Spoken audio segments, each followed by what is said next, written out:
ఈరోజు ఒక షార్ట్ మెసేజ్తో మీ ముందుకు రావడానికి మన ప్రభువుని యేసుక్రీస్తు దేవుని సహాయం చేసినందుకు నేను ప్రభువుని స్తుతించి కనపరుస్తున్నాను.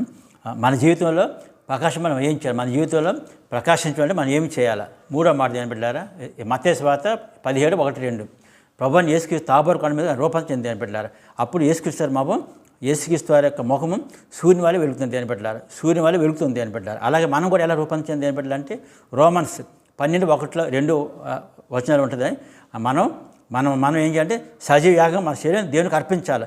అప్పుడు మన మనసు మారి రూపాంతరం చెందుతుంది. రూపాంతరం చెంది దేని పెట్టారా, గొంగళ పురుగు జీవితాన్ని దేవుడు తీసివేసి సీతాకోక జీవితం నీకు వస్తుంది దేని పెట్టారా. గొంగళ పురుగు అది ఒక దురద, దాని దగ్గర పాపం శాపం. అలాగే సీతకో జీవితం వచ్చి అది గొప్ప దీవెన జీవితం దేని పెట్టారు. అలాగే మీరు సజీవ యాగం మీ శరీరం మన ప్రభువుకి అర్పించండి.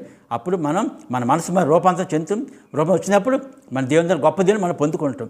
దేవుడు ఈ వాగ్దానాన్ని మన ప్రభువుని యేసు